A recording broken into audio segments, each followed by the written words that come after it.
สวัสดีค่ะสวัสดีทุกคนนะคะจ้ามือหนูขอบกำลังเยอะแล้วก็น้องขึ้นนี่นะคะแล้วก็ไอชาอีกเช่นเคยค่ะทุกคนในส่วนเย็นแล้วค่ะก็บรรยากาศฝนตกลิ่นค่ะทุกคนนี่ค่ะฝนตกลิ่นค่ะทุกคนนี่ค่ะ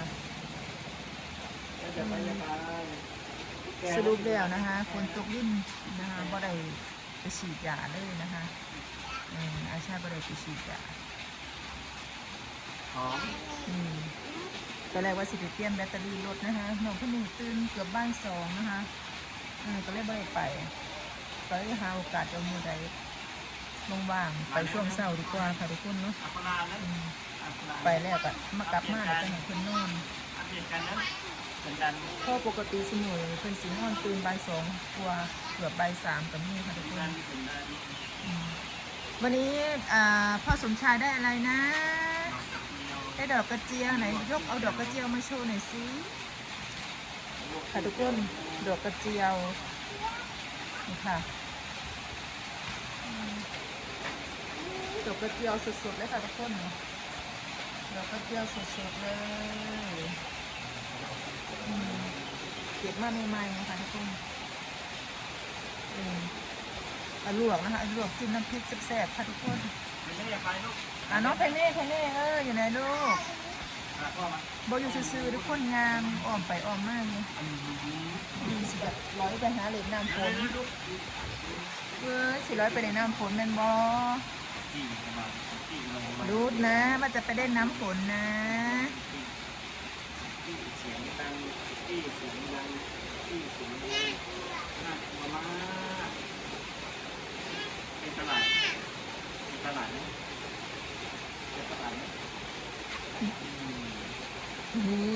มาน้อยเพนนี่นี่ตบมือหนึ่งครั้งตบมือช่องการผิดต้องนับเลยวันบรรยากาศฝนตกดินนะคะทุกคนหน้ามันน้องน้อยมันหลบฝนเลยจะลาตีกันนอนสบายครับมันหลบฝน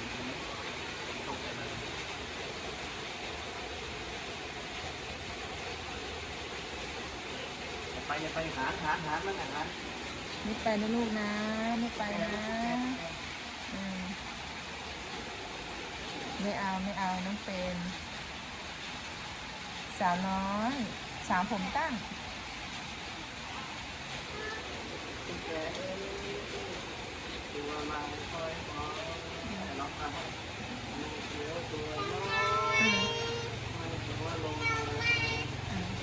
โอเคค่ะทุกคนสำหรับคลิปนี้นะคะเราไม่กันน้ำมาฝากไว้สมีกันนะคะวันนี้ขอบคุณทุกคนนะคะที่เข้ามารับช่วงติดตามเป็นกำลังใจให้กันเยอะและกันน้องที่นี่ค่ะเดี๋ยวไปเจอกันคลิปหน้านะคะสำหรับคลิปนี้สวัสดีค่ะบ๊ายบายน้องเพนนี่บ๊ายบายลูกบ๊ายบายบ๊ายบายส่ง